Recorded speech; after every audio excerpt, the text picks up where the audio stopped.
예수님께서는 아침 9시에 십자가에 달리셔서 오후 3시에 운명하실 때까지 6시간을 극심한 고통 가운데서 참 이루 다 할 수 없는, 말로 다 표현할 수 없는 그런 여러 가지 또 고통, 정신적인 고통, 거기다가 제자들에게 배신을 당했다는 이런 배신감, 말로 다 표현할 수 없는 번민과 고통 가운데 계셨습니다.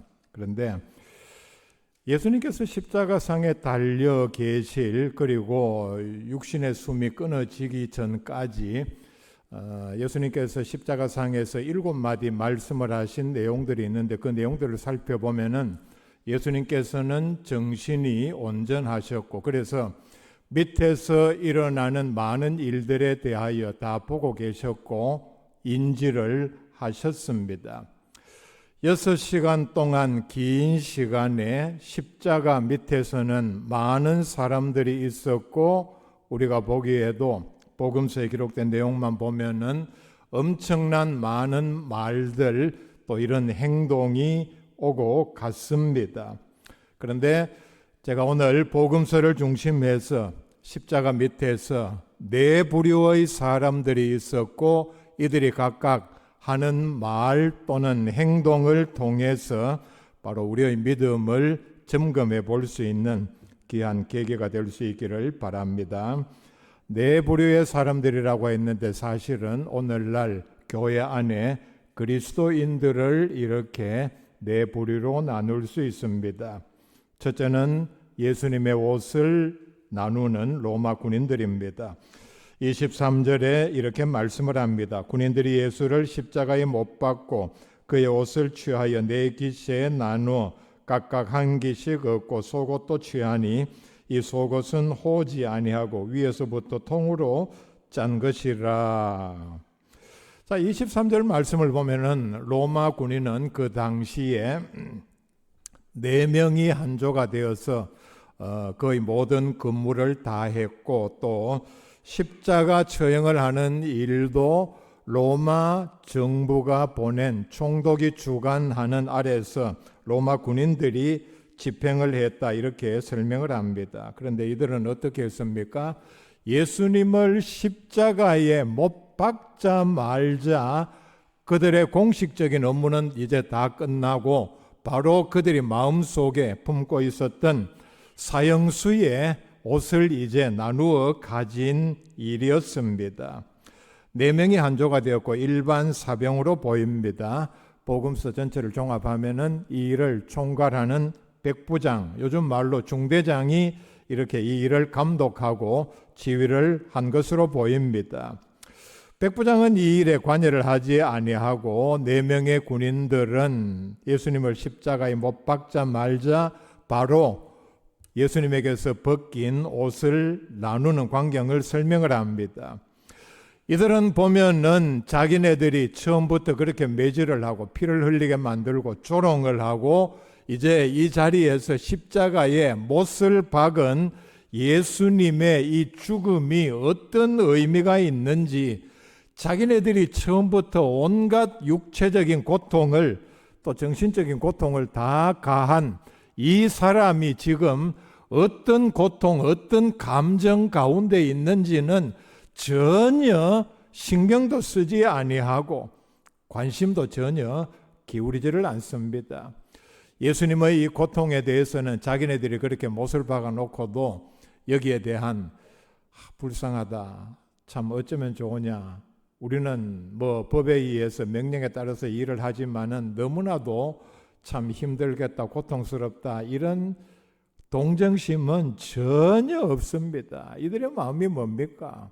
우리는 상관의 명령에 따라서 그냥 죄인이니까 사형 받을 짓을 했으니까 그냥 사형에 처하는 것이고, 그래서 십자가에 못 박았고 그 다음에 죽었다는 것이 빨리 확인이 돼야 집에 갈 수 있다는 이런 생각밖에 없는 그런 사람들입니다.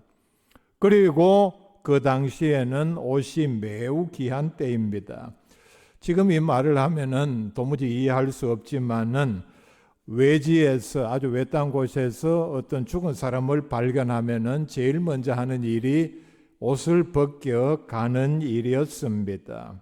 그리고 사형을 집행한 군인들이 사형수의 옷을 차지하는 것은 그 당시의 관례였고 아마 로마 정부도 여기에 대해서 이들의 수고에 대해서 일종의 전리품으로 이렇게 보장을 해준 것으로 보입니다.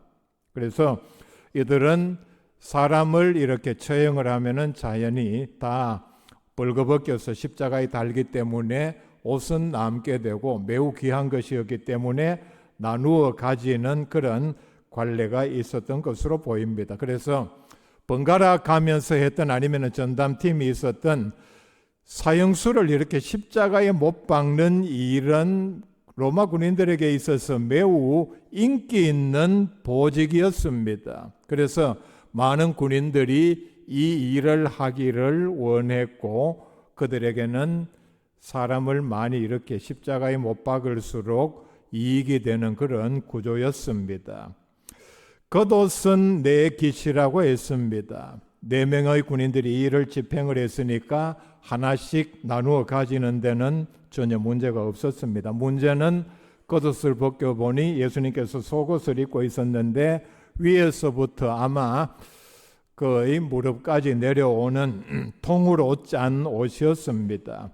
이걸 4등분해서 나누면은 아무런 가치가 없기 때문에 한 사람만 가질 수 있었고 제비 뽑자 이렇게 방법을 정했습니다. 성경에 제비 뽑아서 어떤 일을 정하는 일들이 많이 나오지만은 이들에게 이 방법은 분명히 도박이었습니다. 그런 경우가 있죠. 어떤 사람이 같이 일을 해서 어떤 수익이 왔을 때에 공평하게 나누는 그런 경우도 있고 재미삼아서 이걸 한꺼번에 그냥 몰아서 도박의 형태로 한 사람에게 이렇게 몰아주는 그런 일도 있습니다. 그런데 시편 22편 18편에 보면은 내 겉옷을 나누며 속옷을 제비 뽑나이다. 다윗은 이미 1000년 전에 예수님의 이 십자가상에서의 여러 많은 고난 가운데 이런 일이 일어나고 있다 하는 것을 내다보고 예언을 했습니다. 이 광경에서 보면은 예수님의 십자가상의 고난에 대하여 미리 예언을 했고, 자, 이것까지 예언을 했다면은 예수님의 모든 일대기 탄생에서부터 십자가의 죽음에까지 거의 모든 예언이 이렇게 성취가 되었다 하는 것을 여기서 우리에게 설명을 해주고 있습니다. 네 부류 가운데 한 사람인 한 종류인 로마 군인들은 빌라도의 관정에서부터 출발할 때부터 모든 일을 재미로 장난 삼아서 했습니다. 그들이 장난으로 하는 일에는 예수님에게 엄청난 충격과 고통이 가해졌음에도 불구하고 그들은 그것을 알지 못하고 그냥 채찍질을 하고 조롱을 하고 그 다음에 조롱을 하면서 절하면서 유대인의 왕이여 평안할지어다. 그리고 침을 뱉고 갈대로 머리를 쳤습니다. 하나님의 뜻에 순종하여 인류의 죄를 대속하기 위하여 십자가의 죽음을 당하시는 예수님에게 처음부터 끝까지 장난을 하면서 스트레스를 풀려고 했는지는 모르지만은 모욕을 하고 이제 그 모든 것이 다 끝나고 난 다음에는 예수님으로부터 벗긴 옷을 가지고 탐욕을 채우기에 그것도 도박의 형태를 취해서 예수님 앞에서 이런 무례한 그리고 대역죄를 저지르고 있습니다. 개별적으로 보면 그들은 이런 일들을 통해서 예수님께서는 얼마나 고통을 당하실까 하는 동정은 전혀 없이 자기네들의 탐욕을 채우기에 혈안이 되어 있었다는 사실입니다. 오늘 상당수 많은 그리스도인들의 모습은 아닌지 우리가 돌아보아야 합니다.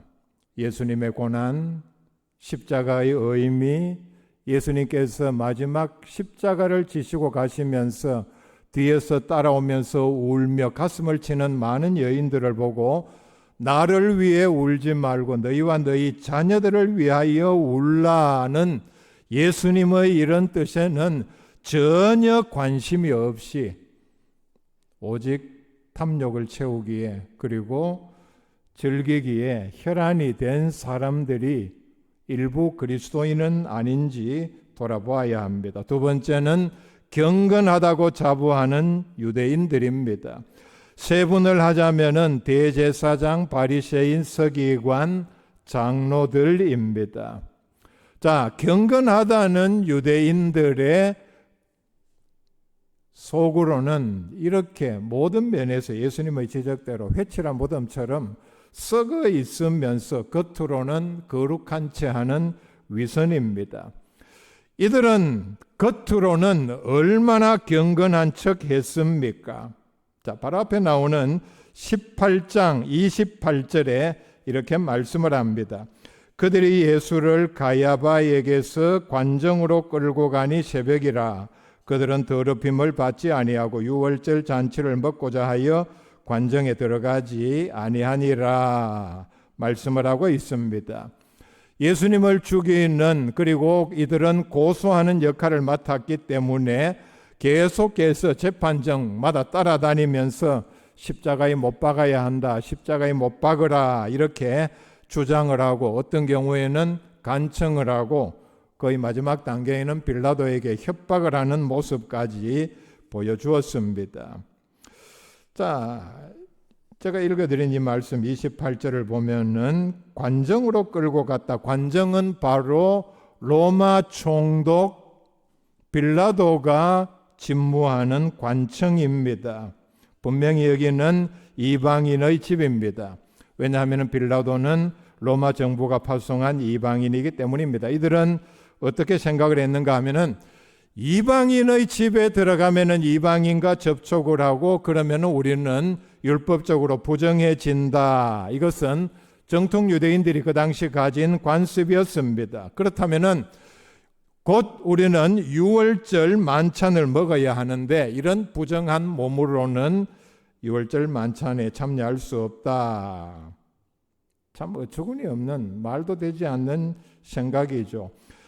예수님을 십자가에 못 박아 죽이는 대역죄를 지으면서 사실은 성경에도 없는 이방인의 집에 들어가면은 부정해진다, 더러워진다 하는 이런 인간의 관습을 지금 어기지 않기 위해서 지금 이런 빌라도의 관정에는 들어갈 수 없다 하는 위선을 나타내 보이고 있습니다. 정말 예수님께서 말씀하신 그대로 낙타는 삼키면서 하루살이는 걸러내는 전형적인 예입니다. 자, 같이 마태복음 27장 41절 말씀 한번 찾아봅시다. 자, 이들은 십자가 밑에서 40절 말씀부터 보면은 많은 사람들이 예수님에게 십자가에 달려 고통 가운데 있는 예수님을 향해서 성전을 열고 사흘에 짓는 자의 네가 만일 하나님의 아들이거든 자기를 구원하고 십자가에서 내려오라 하며, 자, 이렇게 말하니까 41절에 그와 같이 대제사장들도 서기관들과 장로들과 함께 희롱하여 이르되 그가 남은 구원하였으되 자기는 구원할 수 없도다. 그가 이스라엘의 왕이로다. 지금 십자가에서 내려올지어다. 그리하면 우리가 믿겠노라. 조롱을 합니다. 어떤 면에서는 약을 올리는 이런 말들을 합니다. 이게 한두 사람들이 아니죠.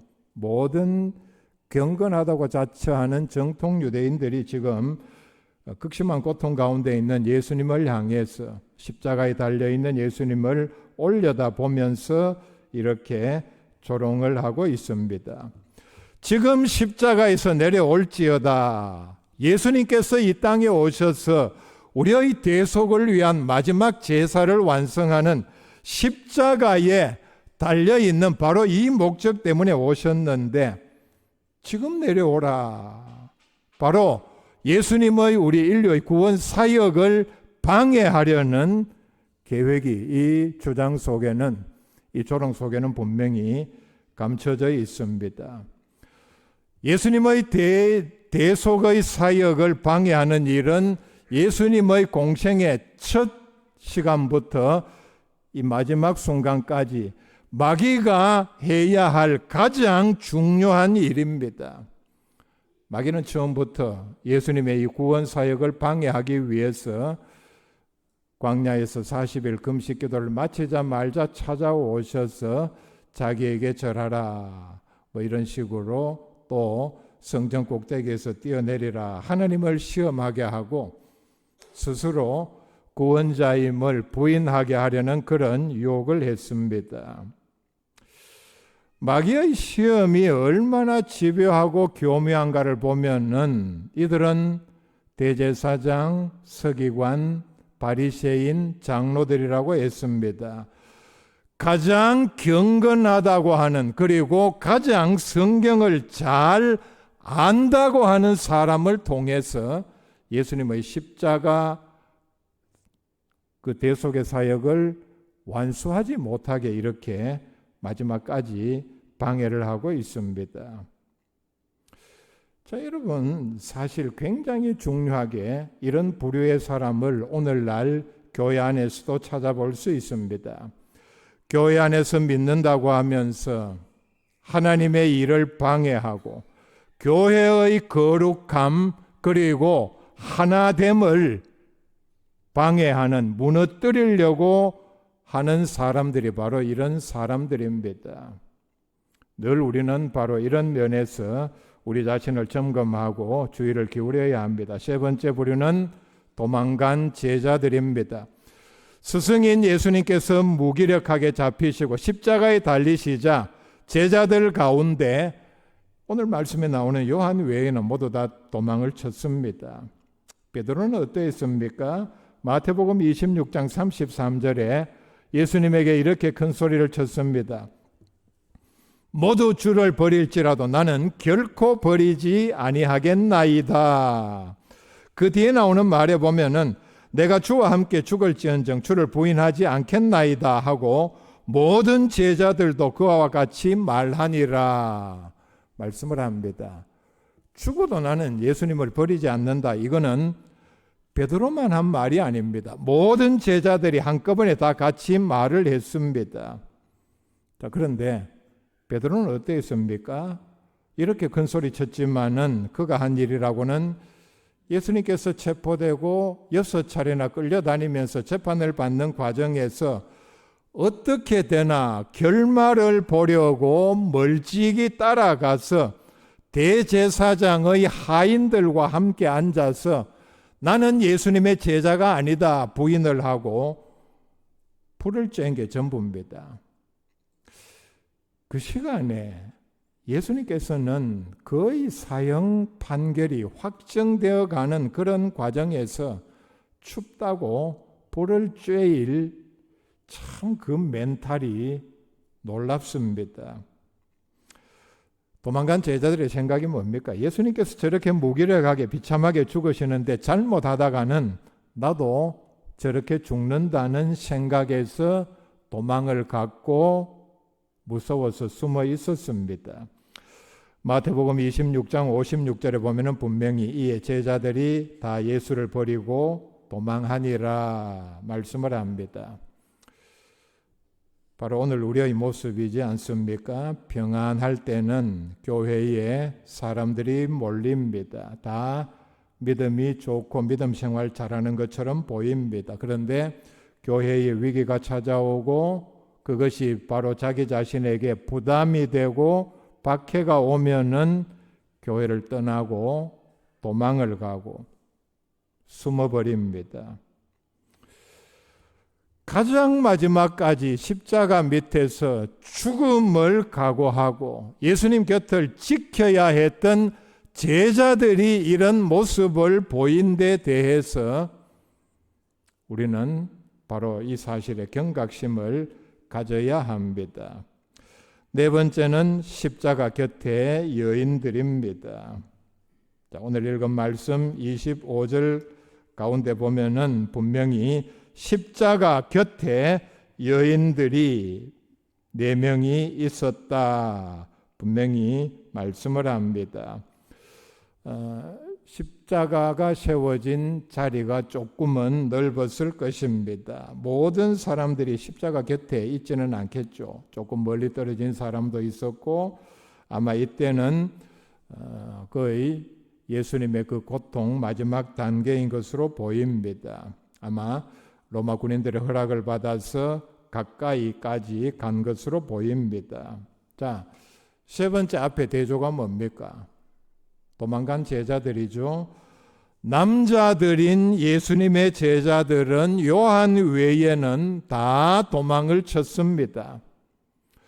근데 참 너무나도 대조가 되게 연약한 여인들이 바로 마지막까지 예수님의 십자가 곁에서 두려워하지 아니하고 함께 지키고 있었습니다.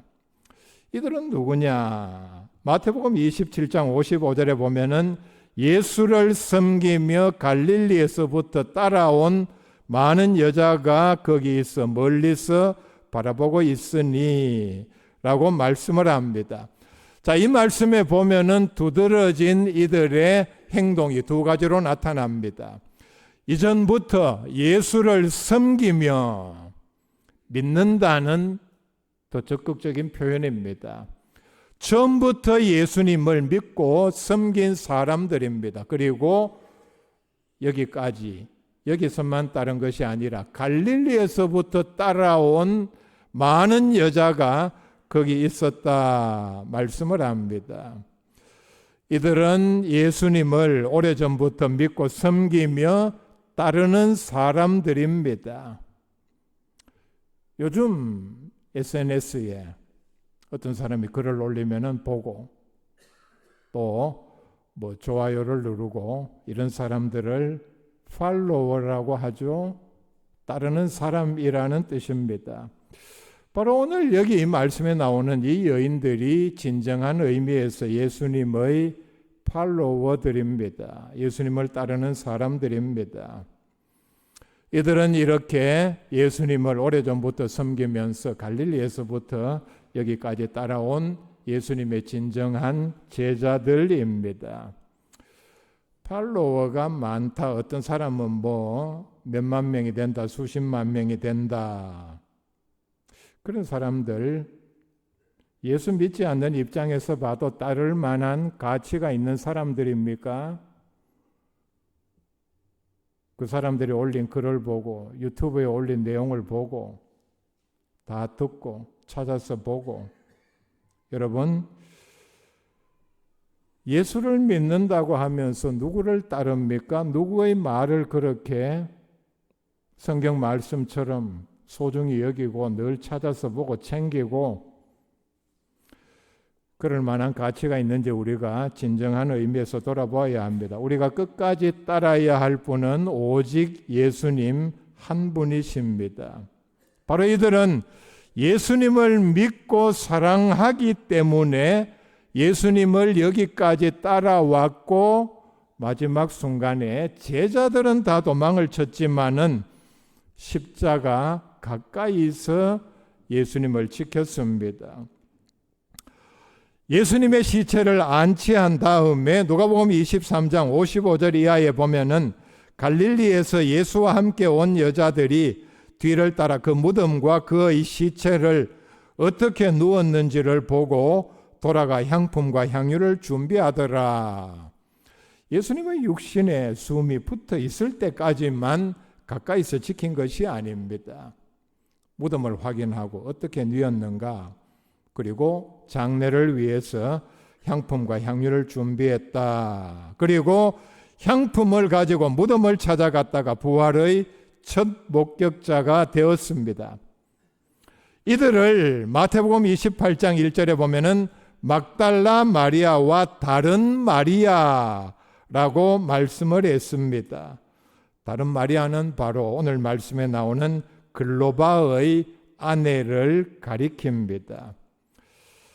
마지막까지 예수님의 고난에 동참한 사랑이 바로 예수님의 부활을 확인하고 부활의 능력을 체험하게 했습니다.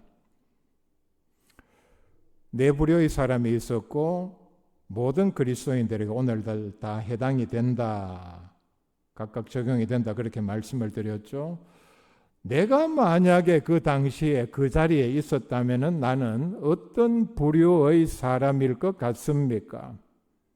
나는 그때 어디에 있었을 것 같습니까? 제일 먼저는 예수님의 제자들처럼 예수님의 십자가가 보이지 않는 십자가와는 아주 먼 거리로 도망친 그런 사람들이 있었습니다. 혹시 내가 그런 사람은 아닌지, 아니면은 십자가 곁에 있었지만은 십자가 밑에서 예수님을 조롱하고 비난하고 어떤 유형의 사람이었을 것 같습니까? 우리는 돌아봐야 합니다. 그때뿐만 아니라 사실 우리도 십자가 아래에 모여 있는 사람들입니다. 그렇죠? 우리 교회 건물 제일 꼭대기에 십자가가 크게 높이 달려 있습니다. 그러니까 지금 이 자리에 모인 저와 여러분이 다 십자가 아래에 모여 있습니다.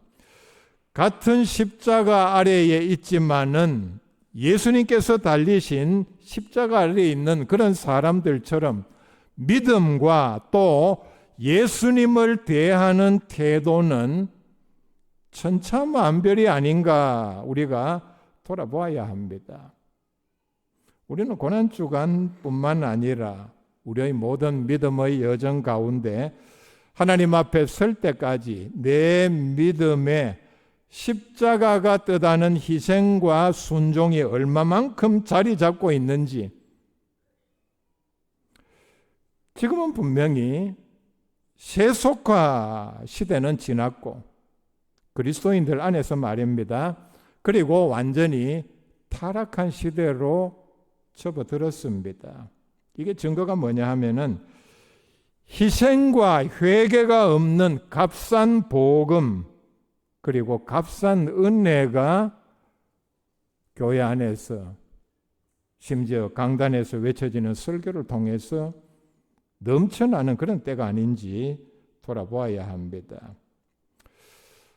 예수님께서 달리신 십자가를 우리가 돌아볼 때마다 십자가 원래의 의미인 희생과 순종을 깊이 생각하고 행하면서 십자가에 더 가까이 나아가는 믿음의 성도들 다 될 수 있기를 바랍니다.